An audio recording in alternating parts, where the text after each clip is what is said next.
So now look, a lot of conservatives are dragging Zuckerberg and Facebook for doing the FBI's bidding, but I think most people in Zuckerberg's position would have believed the FBI. When the FBI comes to you and says, you're about to be targeted by Russian disinformation, you need to do something about it, you would have listened to the FBI. He believed the FBI.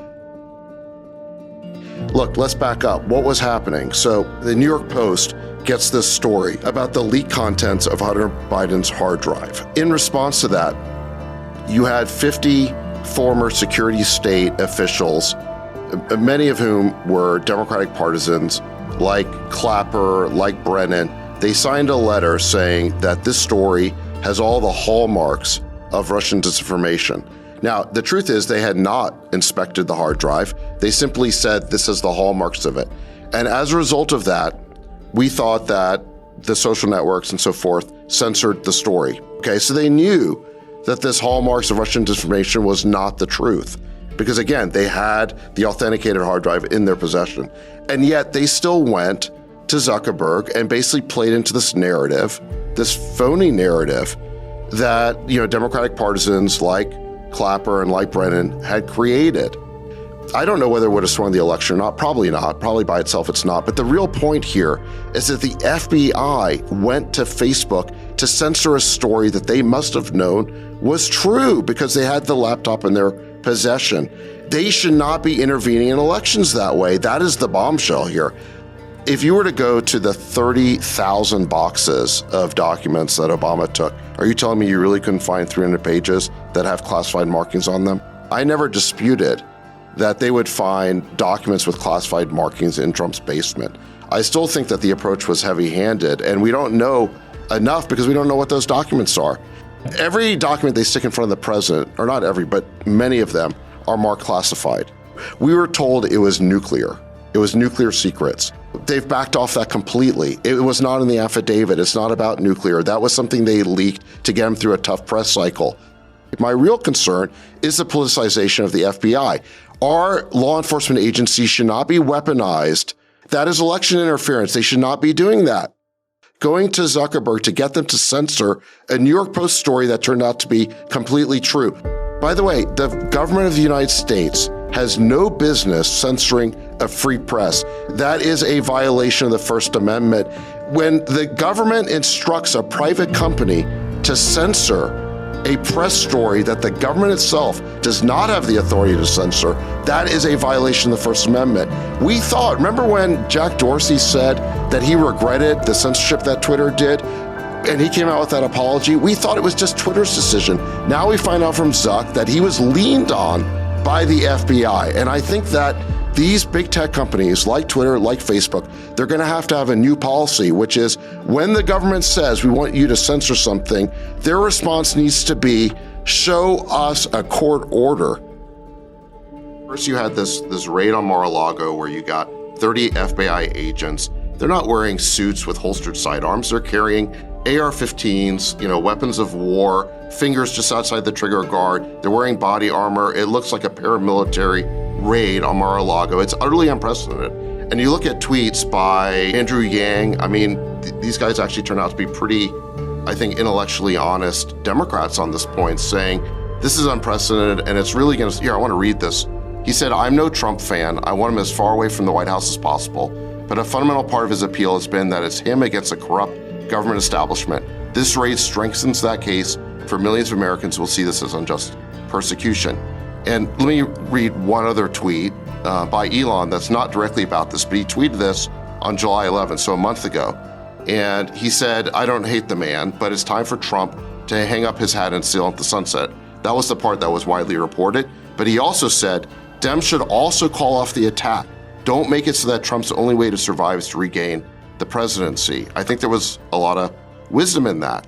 And I'm old enough to remember when the case for Biden getting elected is we have to move past this partisan warfare, this extreme rancor and derangement. And we were told that the media, all these people who had TDS, that their psychosis was due to Trump.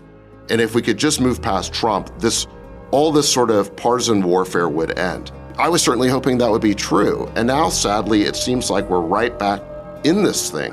where we're right back with the media being obsessed with TDS, portraying this narrative that somehow he's a traitor. And what does this whole thing hang on? Just these two words, nuclear documents. Well, listen, the FBI, the last time they did this, remember, they manufactured a falsified warrant to the FISA court. They have that history. There's a lot of thoughtful commentary about this, and what Barry says is J. Edgar Hoover led the FBI for 5 decades, denied the mafia existed, fought the civil rights movement, shielded the KKK. Multiple presidents acknowledged fear of him. So what he's saying is that the FBI, since its inception, has political origins and basically meddled politically in the affairs of the country. Then he says the FBI lied to the FISA court. This is back in 2016. Totally true. Altered emails, leaked lies to the press to get Trump. Nothing shocking. We saw the text messages from Comey, Strzok, Page, McCabe. I mean, these guys basically took it upon themselves when Trump was elected to be the quote-unquote insurance policy. Yeah. And an FBI lawyer pled guilty to falsifying documents to seek a warrant from the FISA court. So I just think anything's possible here. And now, I'm not saying the FBI is lying about this. I don't know.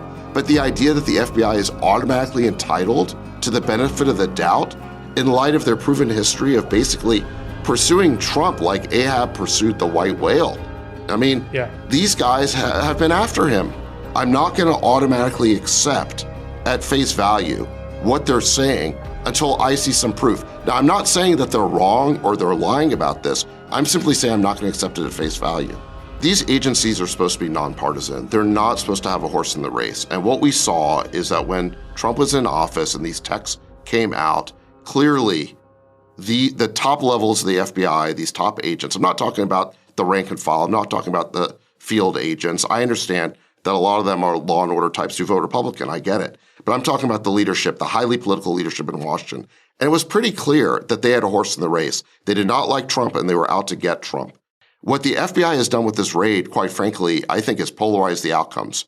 They are basically going to send Trump to the big house or the White House. I mean, because now the Republicans have rallied around Trump. I think he's going to be very, very hard to beat as the nominee in 2024 unless the FBI comes up with ironclad evidence to show that he did something significantly wrong. I mean, the fact of the matter is that power can be corrupt, and power corrupts, okay? And we have seen that the FBI from its earliest days did engage in corruption, and more recently against Trump himself.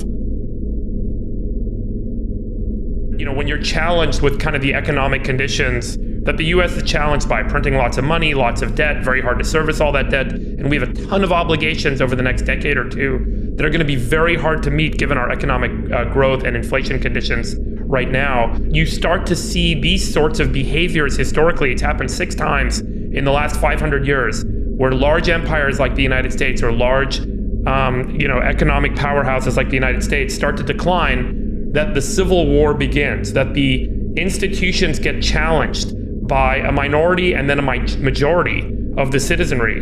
And it really starts to crumble and challenge the integrity of the institution and its ability to hold itself together. And remember, Trump was elected on the platform that there is this deep state, that there is institutional corruption, that there is malaise and lethargy in these institutions of the government that are funded on the order of trillions of dollars a year, and that's what he was intended to go and blow up and repair. And there's a very strong and potentially close to majority percentage of voting Americans that feel that there is this core deep state corruption, institutional lethargy that is challenging our ability to give everyone the freedom and liberties that they deserve.